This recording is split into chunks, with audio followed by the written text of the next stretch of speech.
श्रीमन्महागणाधिपतये नमः। श्री सरस्वत्यै नमः। श्री गुरुभ्यो नमः। वक्रतुंड महाकाय सूर्यकोटि समप्रभ निर्विघ्नं कुरु मे देव सर्वकार्येषु सर्वदा। गुरुर्ब्रह्मा गुरुर्विष्णु गुरुर्देवो महेश्वरः।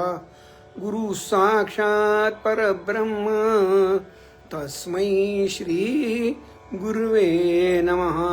श्री स्वामी समर्थ महाराज की जय। श्री स्वामी समर्थ गुरु माऊली की जय। श्री स्वामी समर्थ। भाविक भक्त सर्वांना हार्दिक श्री स्वामी समर्थ। साधी सोपी स्वामी सेवा या फेसबुक पेजवरील गुरुगाथा गुरुवारी या दर गुरुवारी सायंकाळी 7 वाजता होणाऱ्या फेसबुक लाईव्ह कार्यक्रमात मी उदय त्र्यंबक पांडव आपणा सर्वांचं हार्दिक स्वागत करत आहे। मागील भागामध्ये आपण येणाऱ्या अधिक मासाच्या संदर्भामध्ये वैज्ञानिक माहिती बघितली होती। ते म्हणजे आपल्याला जे विज्ञान आहे त्याच्या पाठीमागचं खगोलशास्त्रीय कारणं जी आहेत की अधिक मास का होतो, कसा होतो, हे सविस्तर आपण पाहिलं। आता ह्या अधिक मासाला जसं खगोलशास्त्रीय महत्त्व आहे तसं धार्मिक आणि आध्यात्मिक देखील महत्त्व आहे। ह्या अधिक महिन्यामध्ये आपण मागच्या भागात पाहिल्याप्रमाणे सूर्याचं कुठल्याही राशीतून संक्रमण होत नाही। म्हणजे प्रतिपदेला ज्या राशीमध्ये सूर्य आहे, उदाहरणार्थ यावेळेला तो आता वृषभ राशीत असेल तर तो अमावस्येपर्यंत त्याच राशीत राहतो आणि अमावस्या संपल्यानंतर पुढच्या राशीमध्ये तो जातो। संपूर्ण महिनाभरामध्ये राशीचं संक्रमण होत नाही, म्हणून त्याला मालिन्य येतं, मलिनता येते असं एक शास्त्र संकेत आहे। आणि त्यानुसार याला एक नाव दिलेलं आहे मलमास। तर मलमासाला मालिन्य असल्यामुळे काय झालं की सर्वसामान्यपणे लोक जे ते त्याला आपलं म्हणत नव्हते। आणि या काळामध्ये आज देखील काय करावं आणि काय नाही करावं या संदर्भामध्ये बऱ्याच चर्चा आपल्याला ऐकायला मिळतील। तर पहिली गोष्ट म्हणजे हा मलमास असल्यामुळे या काळामध्ये धार्मिक विधी ज्याच्यामध्ये विवाह, उपनयन, वास्तू इत्यादी जे आहेत की ज्या अशा स्वरूपाचे जे कार्यक्रम आहेत ते होत नाहीत। करायचं काय आहे, या काळामध्ये दान, धर्म, तप, आचरण, उपासना, उपोषण इत्यादी अनेक कर्म जे ते करायचे आहेत। तर ह्या मलमासाला जे ते मलमास म्हटल्यामुळे बरेच लोक त्या काळामध्ये हिणवत होते आणि नावं ठेवत होते। त्याच्यामुळे हा मलमास जो आहे तो नाराज झाला आणि तो भगवान विष्णू श्रीकृष्णाकडे गेला आणि त्यांनी सांगितलं की प्रभो, मला लोक सारखे नावं ठेवतात आणि त्याच्यामुळे मला फार वाईट वाटतं म्हणे। मग भगवान विष्णूने त्यांना श्रीकृष्णाकडे घेऊन गेले। श्रीकृष्ण हे भगवान विष्णूचेच अवतार आहेत। तर भगवान श्रीकृष्णाने सांगितलं की तुला सगळेजण नाव ठेवतात म्हणून तू नाराज आहेस का? ठीक आहे म्हणे, मी तुला माझ्याकडे आश्रय दिला।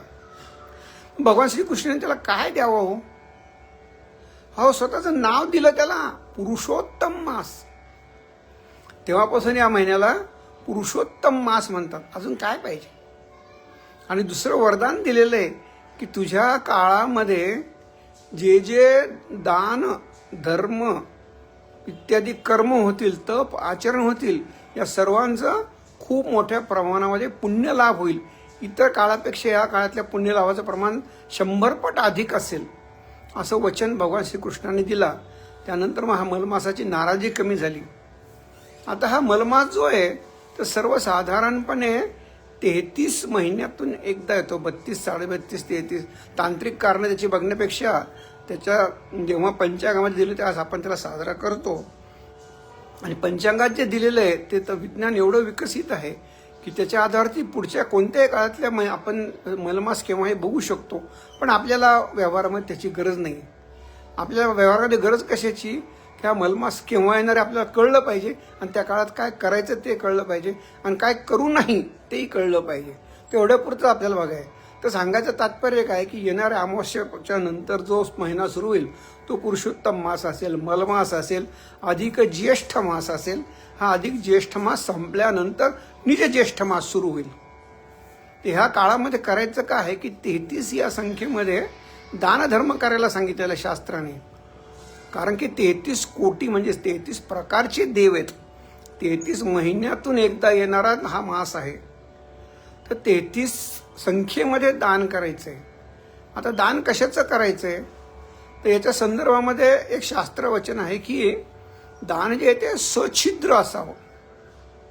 आता सछिद्र अन्न कुठलं, तर सछिद्र अन्नांमध्ये पहिलं म्हणजे आपल्याकडे जे महाराष्ट्रामध्ये विशेष करून लोकप्रिय आहे ते म्हणजे अनारसे, आणि दुसरं जे लोकप्रिय आहे ते म्हणजे बत्तासे.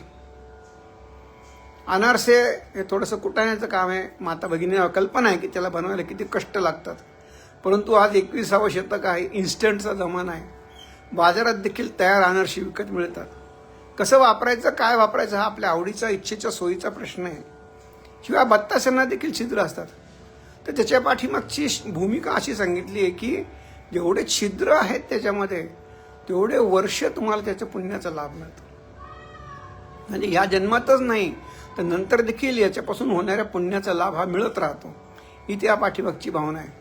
आणि किती संकेत द्यायचं, तर 33 संकेत द्यायचे. आणि शास्त्रात असं सांगितलेलं आहे की हे 33च्या संख्येत बनवायचे आहेत. त्याला एका पात्रामध्ये ठेवायचे आहेत. साधारणपणे तांब्याच्या पात्रात ठेवतात. म्हणजे ते आपण तामण ज्याला म्हणू शकतो किंवा प्लेट म्हणू शकतो, थाळी म्हणू शकतो. तर अशा प्रकारच्या पात्रामध्ये ते ठेवायचे आहेत. त्याच्यावरती एक वस्त्र झाकायचं आहे आणि त्याचं दान या काळामध्ये केव्हा तरी करायचं आहे. दररोज नाही, कधीतरी एखाद्या वेळेस जरी करता आलं तरी खूप झालं. आणि जैसा ज्याचा भाव तैसा त्याचा देव. इथे जे वर्णन दिलं त्याचं सगळं जमलं पाहिजे असं मुळीच नाही. जे आपल्याला जमेल, आवडेल, रुचेल, पचेल, सहजगत्या मिळेल, सहजगत्या करता येईल तेच करावं. आणि जे जमत असेल ते मात्र अवश्य करायचा प्रयत्न करावा. करते करू ते सामीच आहेत, परंतु प्रयत्न आपल्याला करायला पाहिजेत. तर हे अशा प्रकारचं 33 या संख्येमध्ये अनारसे म्हणा, बत्तासे यांचं दान द्यायचं आहे. किंवा हिंदीमध्ये त्याला मालपुआ म्हणतात, त्याला देखील छिद्र असतात. ते मग हिंदी भाषिक प्रदेशामध्ये लोक जे ते 33 या संख्येमध्ये मालपुआ हे साधारण पूर्णासारखाच एक आहे प्रकार, तर त्याचं देखील दान त्या ठिकाणी केलं जातं. याच्याशिवाय म्हणजे या काळामध्ये जावयाला आणि लेकीला आपण लक्ष्मी नारायणाचं रूप मानतो. म्हणून प्रथा परंपरा पडलेल्या त्या धार्मिक परंपरा, ह्याला आध्यात्मिक महत्त्व नाही पण धार्मिक महत्त्व आहे. तर या काळामध्ये त्यांना देखील दान द्यावं असं म्हणलेलं आहे. आणखीन महत्त्वाची गोष्ट म्हणजे या काळात काय करावं, या काळामध्ये तीर्थयात्रा कराव्यात, स्नान करावं, दान करावं. जे आपल्या सहज शक्य असतील, आसपासचे असतील, जवळचे असतील अशा तीर्थक्षेत्री आपण जाण्याचा प्रयत्न करावा. एक महत्त्वाची गोष्ट आहे की भगवान शंकराची जी स्तुती परमपूज्य गुरुमाऊली आपल्याकडनं करून घेतात रुद्रसूक्ताच्या स्वरूपात. त्या रुद्रसूक्ताच्या स्वरूपातल्या स्थितीमध्ये एक वाक्य आलेलं आहे की हे जे तीर्थक्षेत्र आहेत त्या ठिकाणी जे शिवगण आहेत, तर शिवगणांमध्ये सगळ्या प्रकारचे आहेत. त्यांचं वर्णन जर आपण गुरुचरित्रात बघायला गेलो ना तर आपलं डोकं काम करणारे इतक्या प्रकारचे गण आहे. त्यामध्ये काही सुगुण आहे, सगुण आहे, दुर्गुण आहे, अवगुण आहे, असे अनेक प्रकारचे शिवगण आहेत. तर त्याच्याबद्दल रुद्रसूक्तात म्हणलेले की हे जे शिवगण आहेत यांच्यातले काही शिवगण जे आहेत ते तीर्थामध्ये येणाऱ्या भक्तांना अडथळा निर्माण करायचा प्रयत्न आवर्जून करतात. कारण तीर्थयात्रा सोपी नाही आहे. त्याच्यासाठी आपल्याजवळ पुण्य असावं लागतं, भाग्य असावं लागतं, आपली दुर्दम्य इच्छा असावी लागते. आणि ज्या देवतेचं आपल्याला दर्शन घ्यायचं आहे त्या देवतेची आपल्या कृपा असावी लागते दर्शन देण्याइतपत, तरच हे घडू शकतं. म्हणून त्याच्यात म्हटलं आहे रुद्रसूक्तामध्ये की त्यांची जी काय शस्त्रास्त्र ती माझ्यापासून सहस्त्र योजने म्हणजे खूप दूर ठेव, म्हणजे मला सहजगत्या तीर्थयात्रा घडेल असं त्याच्यात मथित अर्थ आहे. ही तीर्थयात्रा आपल्याला या काळात घडावी याच्यासाठी आपण प्रयत्न करायचा आहे. त्या ठिकाणी स्नान करावं आणि आपल्या दिंडोरीप्रेत मार्ग जे सांगतात त्याप्रमाणे सहचेल स्नान जर करायचं असेल तर पंचगव्याची पुडी आपल्या दिंडोरीप्रेत केंद्रात मिळते, तिचा वापर अवश्य करावा. सचेल स्नान म्हणजे अंगावर वस्त्रासह स्नान केल्यानंतर ते जे वस्त्र आपण घालून स्नान केले त्या वस्त्राचा त्या ठिकाणी त्याग करावा. अशा प्रकारे तीर्थाच्या क्षेत्राच्या ठिकाणी स्नान करावं, दान करावं. आणि विशेष म्हणजे आपण आत्ताच पाहिलं की या महिन्याला आपलं नाव कोणी दिलंय, भगवान पुरुषोत्तमांनी दिलंय, भगवान श्रीकृष्णांनी दिलेलं आहे. म्हणून या काळामध्ये भगवान पुरुषोत्तम, भगवान श्रीकृष्ण यांच्या लीलांचं वर्णन ऐकण्याचा, श्रवण करण्याचा, कीर्तन करण्याचा प्रयत्न करावा. मग त्याच्यामध्ये आपल्याला परमपूज्य गुरुमाऊलींनी एक संधी जी दिली आहे, तर सध्या त्याची आपण माझ्या स्टेटसला बघू शकताल की या काळामध्ये गुरुमाऊलींनी आपल्याला मथुरेमध्ये भागवताची संधी दिलेली आहे. त्याची सविस्तर माहिती ज्यांना घ्यायची असेल त्यांनी कॉमेंट्समध्ये लिहून कळवल्यास आपल्यापर्यंत योग्य माहिती पोहोचवायचा प्रयत्न केला जाईल. आपल्याला त्याच्याबद्दल निश्चितप्रमाणे माहिती मिळेल की ज्यांना जायचं आहे. मथुरेमध्ये या काळामध्ये भागवत जे होणार आहे दिंडोरी मार्गाच्या माध्यमातून, तर ज्यांच्या भाग्यात असेल त्यांना त्या ठिकाणी जायची संधी मिळू शकते. त्यासाठी ते प्रयत्न करू शकतात. काहीच नाही झालं तर आपल्याकडे केंद्रामध्ये सुलभ भागवत नावाचा एक ग्रंथ गुरुमाऊलींनी उपलब्ध करून दिलेला आहे आणि त्याला वाचण्यासाठी अवघ्या 1 तासाभराचाच वेळ लागतो. तर ह्या काळामध्ये जेव्हा जमेल तेव्हा या भागवत ग्रंथाचं वाचन करावं. आपल्या केंद्रामध्ये एक मोठं भागवत आहे, त्याच्यामध्ये 10,000 ओव्या आहेत कमीत कमी. तर ह्या 10,000 ओव्यांचं भागवत जर वाचायचं असेल त्याला 7 दिवसाचं पारायण करावं लागतं. त्याचं विधी त्या ग्रंथात दिलेला आहे. तर ग्रंथ आपल्या दिंडोरी केंद्रात उपलब्ध आहे. परंतु परमपूज्य गुरुमाऊलींना कल्पना आहे की इथे 21सावं शतक आहे, सगळं इन्स्टंट हवं असतं, कॉन्स्टंट नको, इन्स्टंट हवं आहे. परंतु सगळ्यांच्या सोयीचा विचार करणं हे जसं आईचं कर्तव्य असतं मुलाच्यासाठी, त्याचप्रमाणे परमपूज्य गुरुमाऊलींना देखील आपली काळजी असते. मग गुरुमाऊलींनी सुलभ भागवत करून दिलेलं आहे. पटकन चटकन वाचून होतं. विषय तोच आहे, थोडक्यात सांगितलेला आहे. आणि अपेक्षा काय असते माहिती का, आपण जसं सिनेमामध्ये बघतो की चार्ट बस्टर्स असतात किंवा ट्रेलर्स असतात किंवा आणखीन काही शॉर्ट त्याचे ॲड्स असतात. या कशासाठी असतात की तुम्हाला मूळ विषयाची आवड निर्माण व्हावी. तसं आहे परमपूज्य गुरुमाऊलींनी छोटं भागवत जे दिलंय त्याचा हेतू हा आहे की वाचल्यानंतर तुम्हाला प्रेरणा मिळावी की मला याच्यापेक्षाही मोठं भागवत जे आहे ते वाचायची, याच्यातनं स्फूर्ती मिळावी, प्रेरणा मिळावी आणि त्याचं वाचन घडावं. ह्या सगळ्या गोष्टी करण्यासाठी जी संधी आहे ती आता येणाऱ्या अमावस्येच्या दुसऱ्या दिवशी म्हणजे प्रतिपदेपासून सुरू होतीये. आपण काय करू शकतो, काय नाही करू शकतो हे प्रत्येकाने आपल्या आवडी सवडीनुसार ठरवावं, पण काही ना काहीतरी निश्चित करावं. कारण काय की मोठ्या पट्टीमध्ये पुण्य मिळण्याची जी संधी आहे तिचा आपण अवश्य लाभ घेतला पाहिजे. याच्याशिवाय या काळामध्ये दान धर्माचं जे महत्व आहे तर परमपूज्य गुरुमाऊली जी आपल्याला जनधन योजना सांगितलेली आहे, जनकल्याण योजना जी सांगितलेली आहे, त्याच्यामध्ये रुपयाचं दान पुण्य महान म्हणलेलं आहे. एका दिवसाला 1 रुपया याप्रमाणे गुरुमाऊलींनी आपल्याला त्र्यंबकेश्वर येथे होऊ घातलेल्या मोरेदादा हॉस्पिटलसाठी कायमस्वरूपी महिन्याला 150-200 रुपयाची देणगी देण्याची आपल्याकडनं अपेक्षा केलेली आहे. तर आपल्याला गुरूंची जी अपेक्षा आहे त्याची पूर्ती करण्यासाठी ह्या महिन्याला आपण एक सुवर्ण संधी समजावं आणि अवश्य आपण ऑनलाईन त्याचा फॉर्म भरावा.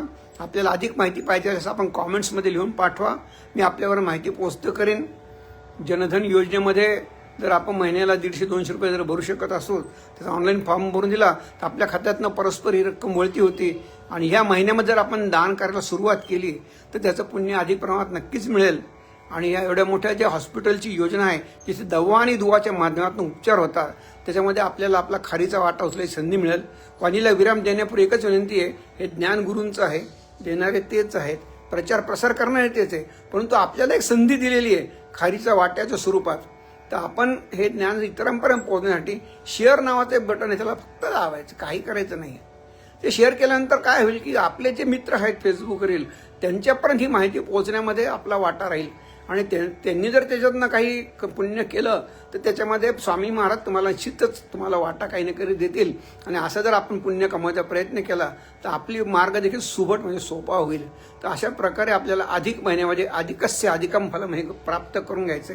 वाणीला विराम. श्री स्वामी समर्थ. गुरुर्ब्रह्मा गुरुर्विष्णू गुरुर्देवो महेश्वरः गुरु साक्षात परब्रह्म तस्मै श्री गुरुवे नमः. श्री स्वामी समर्थ महाराज की जय. श्री स्वामी समर्थ गुरुमाऊली की जय. श्री स्वामी समर्थ.